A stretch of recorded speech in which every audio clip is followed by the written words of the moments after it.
있고요. 여기 오늘 너무 덥죠? 네. 못 오신 분은 오다가 쓰러지셨나 봐요. 오늘 여기 에어컨 빵빵하게 틀어준다 하니까요. 지금 혹시 더우세요, 여기 안에? 그리고 여기 일단 오늘 내용은요. 이제 그동안 문의를 많이 주문하셨는데 이제 오피스텔 일반 임대 사업자랑 주택 임대 사업자를 할 건데 사실 이게 내용이 되게 어려워요. 네, 어렵고 좀 복잡해요, 사실은.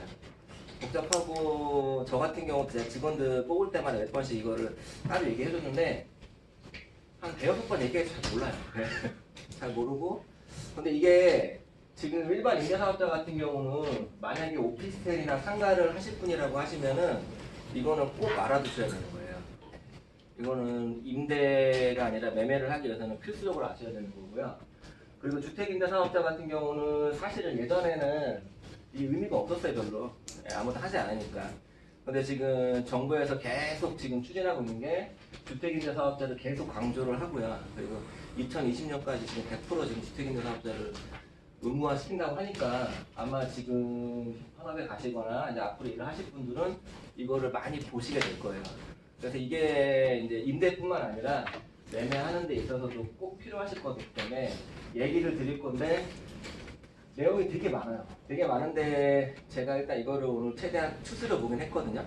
추스려 보긴 했는데 이게 또 들어가다 보면은 사실은 이건 뭐 중개사가 알아야 될 게 아니라 사실은 뭐 세무사나 국토부에서 교육을 해줘야 되거든요. 이건 사실은 저희가 해야 될 건 아니에요. 근데 제가 실무에서 꼭 이 정도는 아셔야겠다 생각이 드시는 것만 제가 얘기를 해드릴 거고요. 그거만 제가 추스려 봤는데 이게 하여튼 장수는 몇 장 안 되는데 장수는 몇 장 안 되시는데 아마 오늘 하신 거에서 한 20-30% 정도만 이해하시면은 되세요. 그냥. 네. 다른 거 이거 100% 하시면은 정말 대단하신 거고 한 20-30% 정도만 이해하신 생각하시면 좀 편하실 거니까 그 정도 생각하시면 되고 이게 또 실무에 계신 분들이 이거를 듣고서 바로 쓰시면 또 기억을 해요.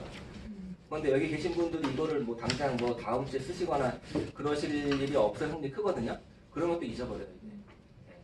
그러니까 이건 어차피 반복을 하셔야지 않을까 그렇게 알아두시면 될 것 같고 그리고 제가 그 다음 파트는 이제 직원 고용 문제에 대해서 이제 어떻게 하셔야 되는지랑 그리고 이제 개업하실 때 간이를 내실지 일반 사업자 내실지 그 부분에 대해서 간단하게 이제 개업하시는 데서 필요하신 거 그거 좀 정리를 해드렸고요. 그리고 원래 계획에는 없던 건데 제가 그 어차피 지난번에 그 김포 부동산 자리 얘기 드린 거랑 겹쳐가지고 지금 상가 자리가 지금 몇 번 얘기 드렸던 건데 마지막으로 지금 남은 게 몇 개 없어서 그거 마지막 홍보차 얘기를 드리려고 뭐 간단하게 준비를 했고요. 그리고 마지막에는 제가 지난번이랑 얘기 드렸었는데 부동산 저희 스쿨 내 현금에 대해서 그래서 지금 제가 밴드에 공지를 올리긴 했는데 아직 좀 정확한 가이드라인이 없어가지고 이해가 좀 안 되시고 참여도가 좀 떨어지시는 것 같아요. 그래서 거기에 대한 이제 현인들 의견하고 그리고 제가 그걸 좀 정리해가지고 뒤에 해놨어요. 그래서 그거 설명드려서 그거 좀 얘기를 나눌 수 있도록 해볼게요. 오늘 가정은. 그러면 이제 시작을 하기 전에요. 일단은 그 주중에 저한테 이렇게 문자로 문의 주시는 분들이 있으세요. 많으세요. 근데 문자로 문의 주시는 건 좋은데 이게 제가 문자로 답을 할 수가 없어요. 내용이 거의 90%가. 그러니까 저한테 뭐 어떻게 해요 물어보면은 제가 예 아니요 얘기를 하면 되는데 예 아니요만 얘기를 해서 안 되고 왜 안 되는지랑 어떻게 해야 되는지 얘기를 해야 되거든요. 근데 이거를 문자로만 하시면은 제가 문자를 뭐 받아보신 거 알겠지만 제가 장문으로 보내주신 분들이 있어요. 어쩔 수 없이. 그러니까 제가 부탁드리고 싶은 거는 웬만하면은 저한테 궁금한 거 생기시면은 문자로 문의를 하지 마시고 문자로 통화가 언제 되세요 물어보시는 게 훨씬 빠르세요. 그래서 차라리 저랑 통화하는 게 제일 빠르니까 그렇게 해서 물어봐 주셨으면 좋겠고요. 그리고 제가 이제 이거 스터디 처음 할 때 얘기를 드리긴 했는데 저는 땅을 못해요. 땅을 해본 적도 없고 그리고 다가구 주택이라든가 아니면 빌딩 매매라든가 그런 빌딩 같은 경우는 아직 해본 적이 없고요. 다가구 주택 같은 경우도 제가 1년에 뭐 많으면 한 번 건물 매매 같은 경우는 한두 번 정도 들어가거든요. 근데 지금 제가 오피스텔이나 아파트나 집합 건물이나 일반 건물들 같은 경우 매매에 관해서 만약에 저한테 계약서 쓰는 방식에 물어보시면 제가 답을 정확히 드릴 수 있는데, 특수한 경우들이 이제 다가구 주택 같은 경우는 지역마다 되게 특수해요. 용도 지역이나 용도 구역이나 이런 게 써야 되는 게 다 틀릴 수 있거든요. 이거를 저한테 물어보시면 제가 바로 답을 못 드려요. 이거는. 예. 저도 그거 같은 경우는 구청이나 시청에 전화해서 물어봐야 돼요. 여기는 어떻게 쓰는 게 맞는지 틀린지. 그러니까 이제 그거를 저한테 문의 주신 분이 계셔가지고 제가 답을 바로 못 드렸어요. 제가 몰라가지고 어떻게 해야 될지. 그리고 저번에 제가 확인 설명서, 저 설명 한번 드릴 때 있었는데 제가 매매는 안 했거든요. 매매 안 했던 이유가 용도 지역이랑 용도 구역을 체크해야 되는데 지금 이게 전산 시스템에 되게 이상하게 돼 있어가지고 등기 같은 경우는 한번 딱 끊으면 권리관계가 딱 뜨잖아요. 근데 용도 지역 구역은 이것저것 사이트를 다 들어가야 돼요. 한 사이트는 열어가지고 딱 답이 안 나와요. 그러니까 답을 못 드리는 거예요. 그러니까 이걸 제가 설명을 드리려면은 거의 한 8시간 정도를 모든 사이트를 다 열어놓고 설명을 드려요. 근데 지금 여기 계신 분들한테 그거 1년에 한 건, 두 건 있을까 말까 계약을 할지 안 할지 모르는 거에 대해서 알려주겠다고 제가 그걸 하는 거는 사실 의미가 없거든요, 별로. 그래서 그거를 배제를 한 거예요. 그러니까 이제 그런 부분은 그냥 참고로 그냥 이해해 주셨으면 좋을 것 같고요. 그리고 이제 드디어 시작을 하면은요. 일단은 오늘 먼저 할 게 일반 임대사업자랑 일반 임대사업자를 먼저 할 건데요. 이제 부가세 얘기가 나와요. 네.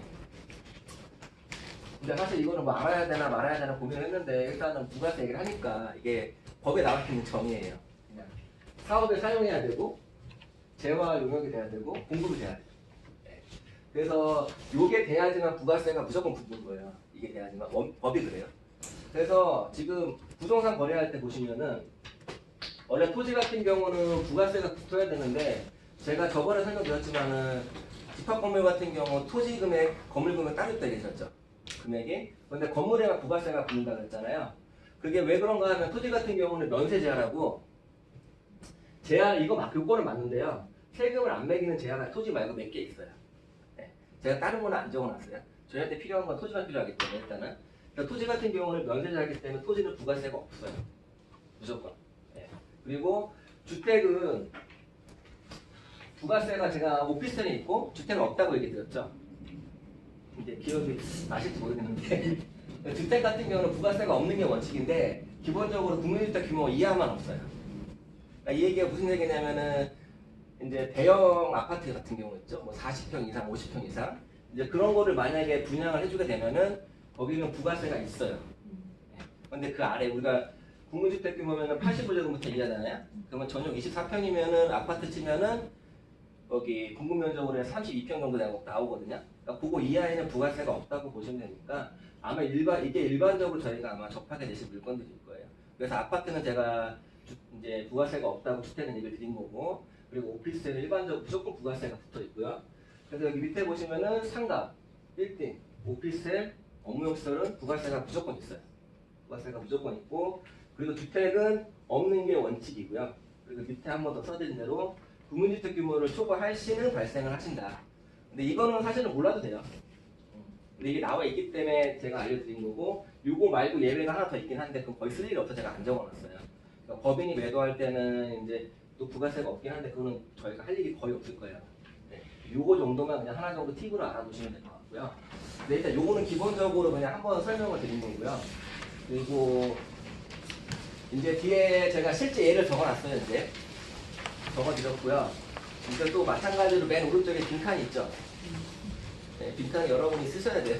정답을. 네. 일단 하나 예를 든 게 이제 집합 건물이에요. 집합 건물인데 토지가 1억짜리고요. 제가 그냥 가정을 드린 거고, 그리고 건물이 5천이에요. 그러면 1억 5천짜리 집이죠. 이 집이. 그래서 이제 물론 전제는 국민주택 규모로 분양을 한다는 전제고요, 당연히. 네. 그러면 이게 분양을 할 때 도시형 생활주택으로 이제 허가를 받은 게 있고, 오피스텔로 허가를 받은 게 있어요. 이런 건물 많이 보시지 않았나요, 혹시? 그냥 한 건물 가시면은 뭐 아래층은 오피스텔 돼 있고 위에는 도생으로 돼 있고 그런 건물도 되게 많거든요. 네. 이게 나눠지는데 그럼 분양가가 도생이면 얼마고 오피스텔이면 얼마인지 가요? 네, 도생이면은 그냥 부가세가 없죠. 1억 5천. 1억 5천이고 만약에 오피스텔로 간다.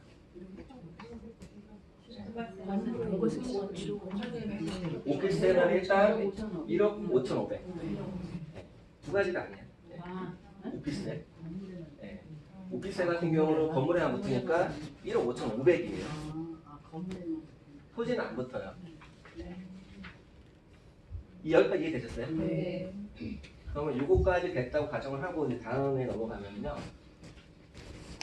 그러면 일단 먼저 도시형 생활주택을 먼저 아까 위에 거를 제가 먼저 알아봤어요. 도시형 어떤 거 누구야? 주택으로 쓰느냐, 사업용으로 쓰느냐. 그거는 제가 다음에 다시. 일단 기본 큰 부분은 이렇게 나눠주니까요. 네. 그리고 넘어가기 전에 제가 하나만 더 설명을 드릴게.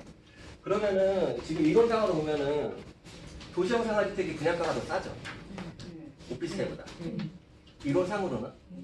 근데 실제 가시면은 도시형 생활주택이 오피스텔보다 분양가가 싸진 않아요.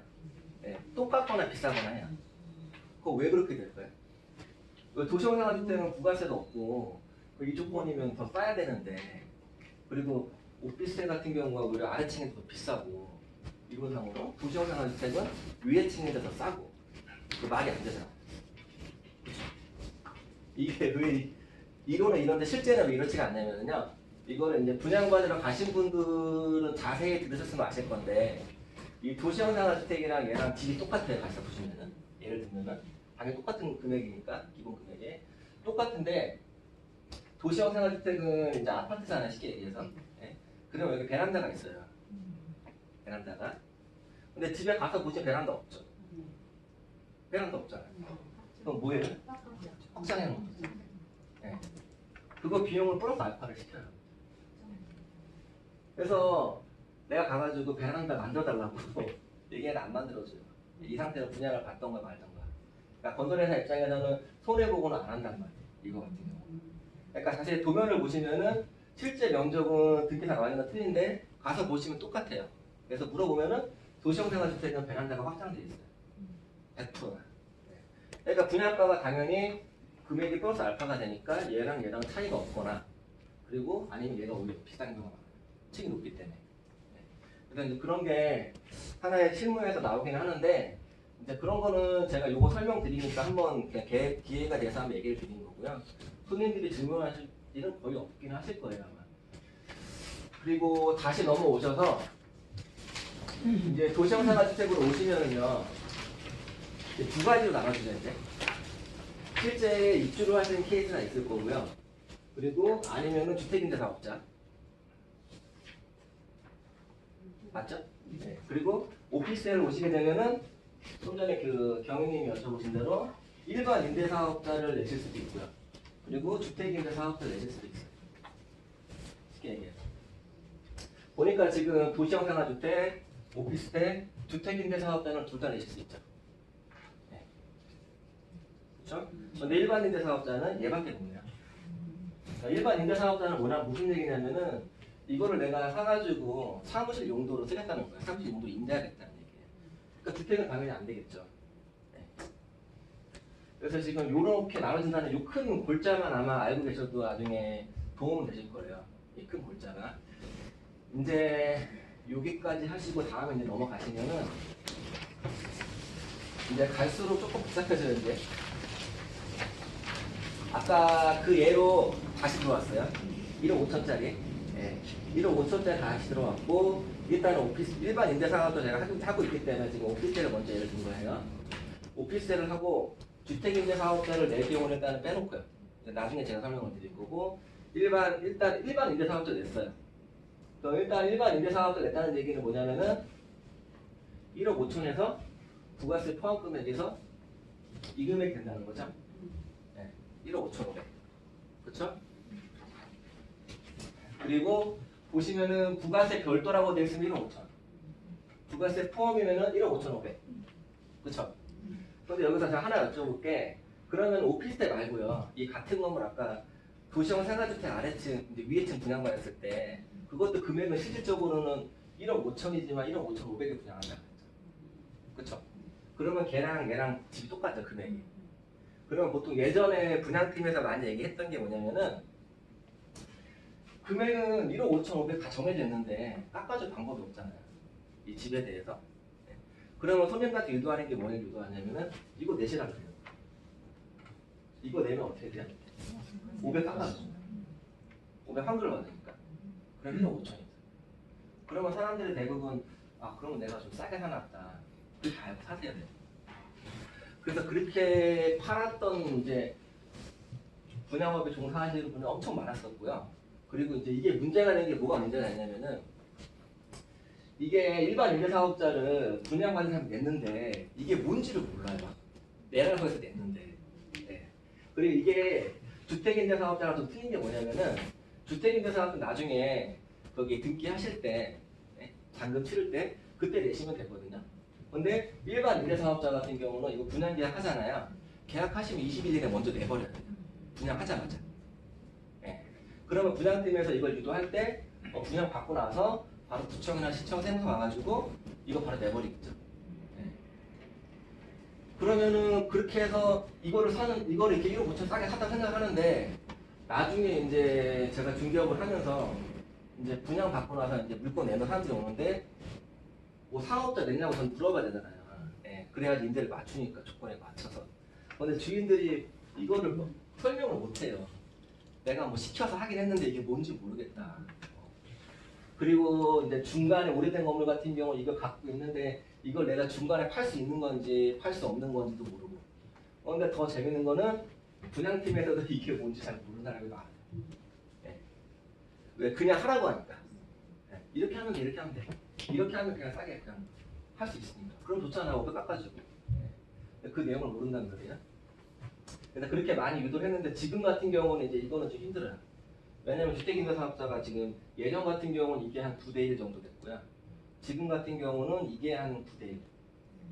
그러니까 지금은 이게 거의 드물죠. 만약에 지금 분양하는 사람이 만약에 이걸 유도해가지고 오피스텔 팔았다.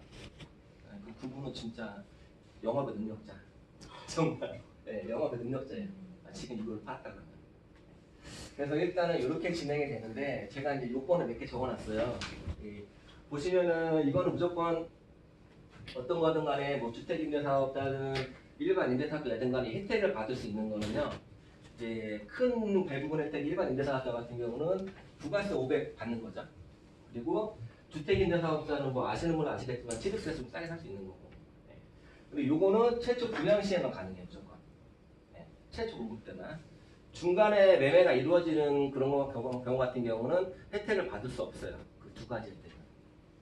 그리고 일단 일반 임대사업자에 설명을 드리고 있으니까요. 이거 같은 경우는 제가 10년에 약 10%씩 감가상각이 돼요. 대략. 네. 그러면 500이죠. 부가세가. 네. 그럼 10년 동안 10%씩이면 1년에 50만 원씩. 네. 그렇게 생각하시면 돼요. 그리고 이게 10년이 다 되면은 부가세가 없겠죠. 네.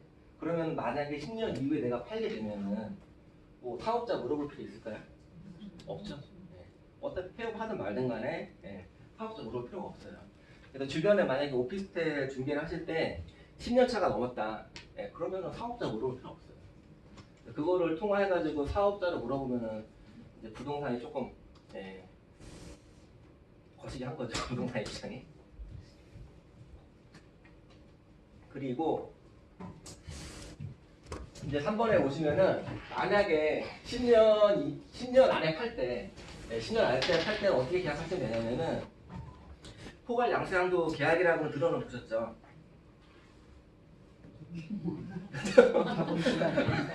갑자기 외국어를 하는 거. 정막함이. 그러니까 이게 뭐냐면은 만약에 10년 이내 이걸 팔아야 돼요.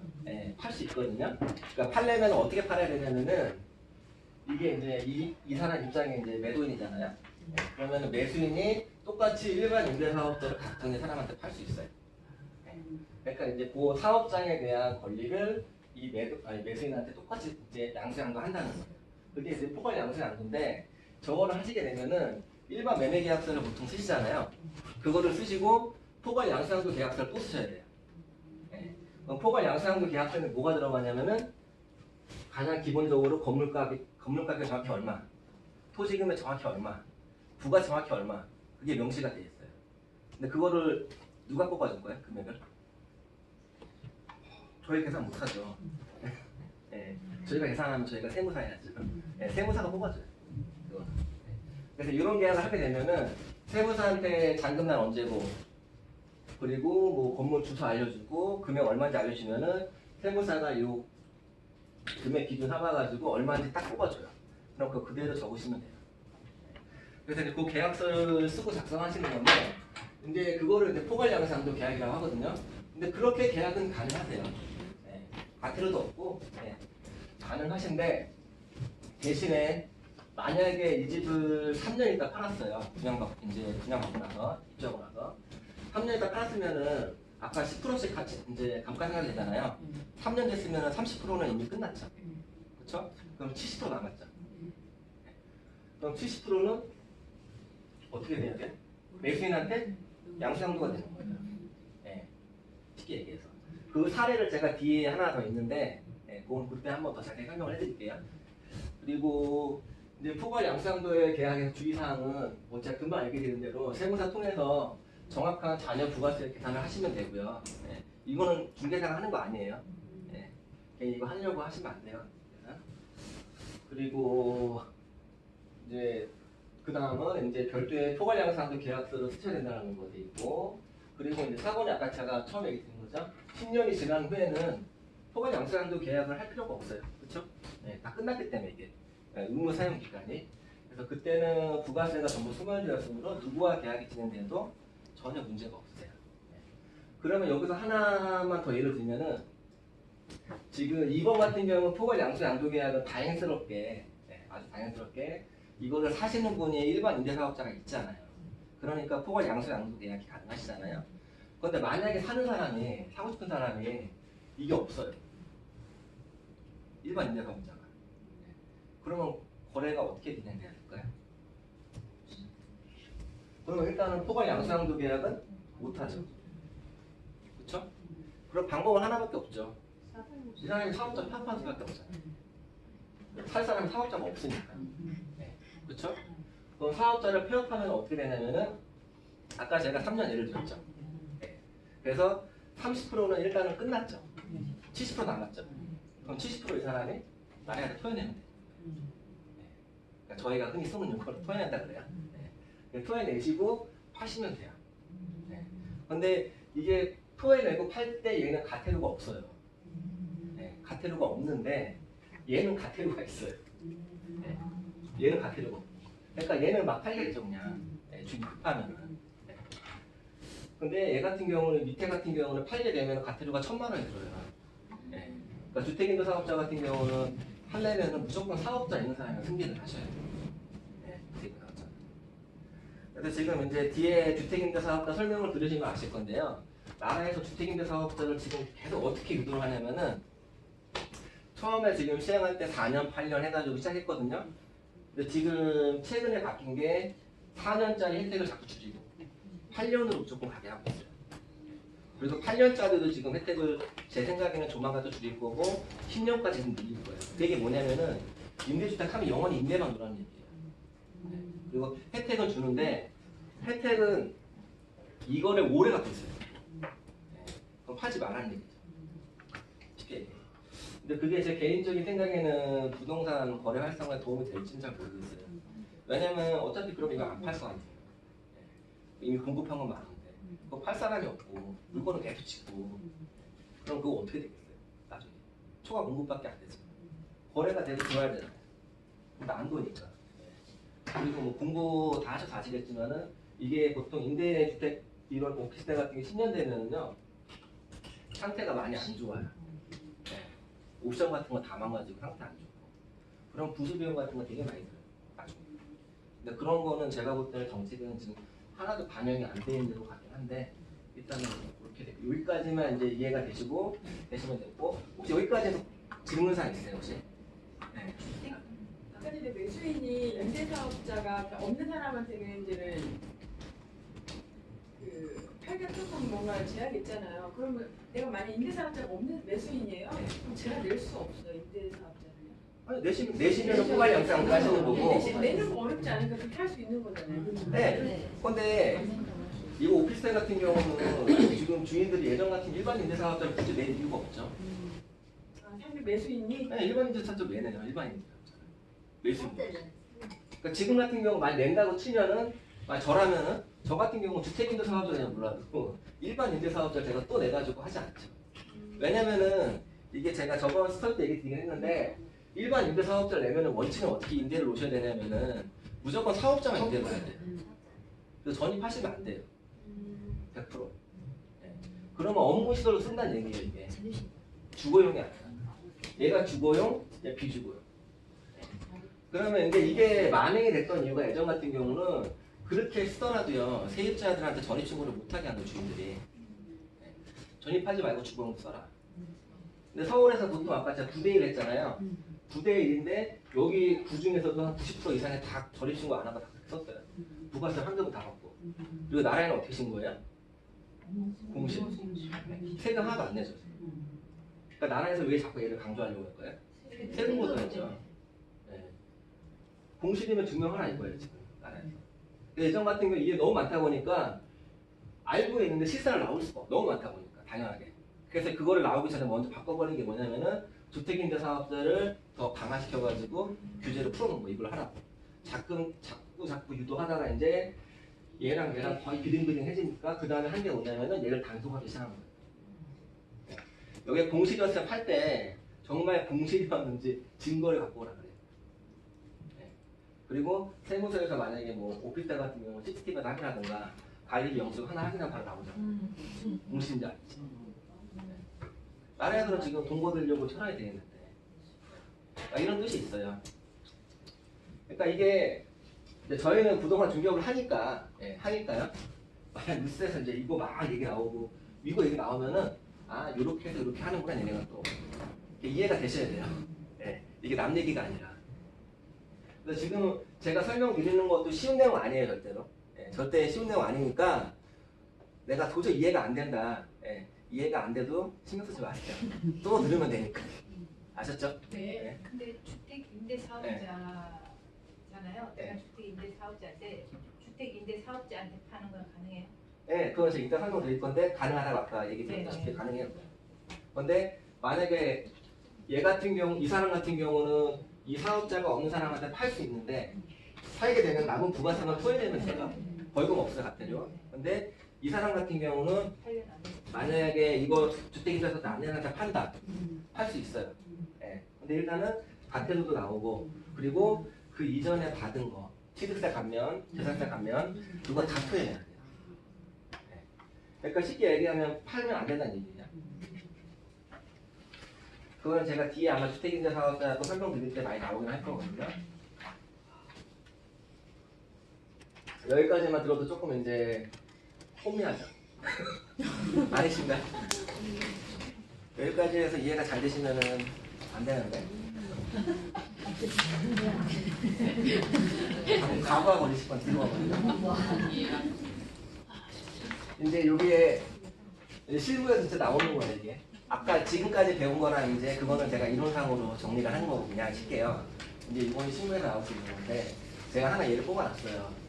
예를 들어서 2017년에 아까 똑같이 금액해서 1억 5천 500짜리 분양을 받았어요. 분양을 받고 분양 받은 후 20일 이내 일반 임대사업자 등록해야 된다는 뜻을 아까 등록하고 그리고 18년에 잔금을 치르고 부가세 환급을 받고요. 그리고 임대를 시작했어요. 그러니까 잔금은 1억 5천 치렀겠죠. 그리고 정확히 3년 있다가 3천이 올랐어요. 그래서 1억 8천에 제가 팔았어요. 이거 이제 이 예를 들고 지금 이제 나오는 거예요.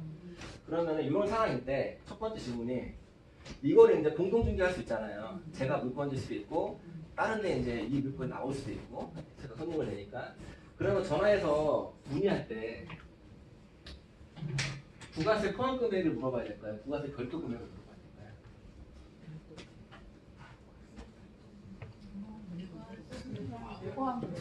엄청 헷갈리죠 이제 여기서부터. 네?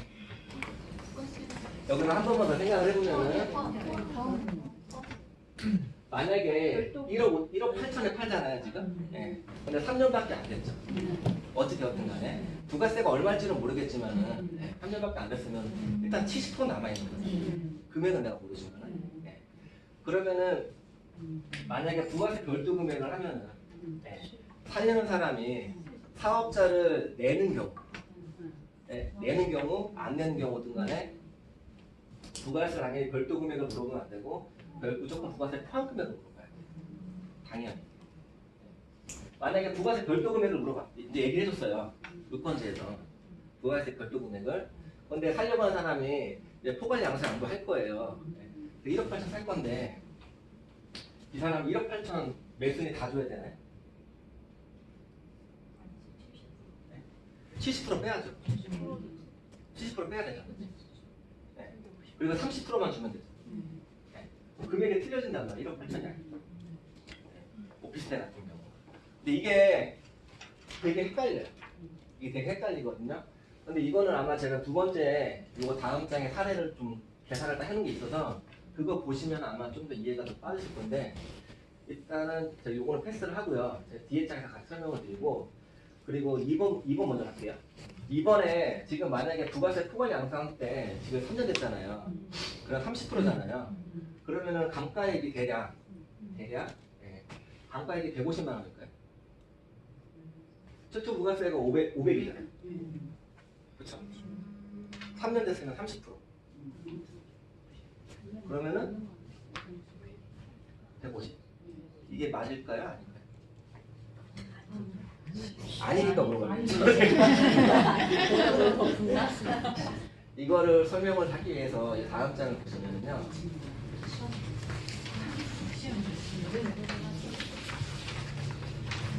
이 다음 장을 보시면 이거 사례예요 지금. 여기 보시면은 2008년도에 1억 5천에 샀죠. 그렇죠? 그리고 건물값이 5천이었고 부가세가 500 있죠. 아까 앞에 그 사례죠. 그러니까 당연히 부가세 50이죠. 50씩 10번.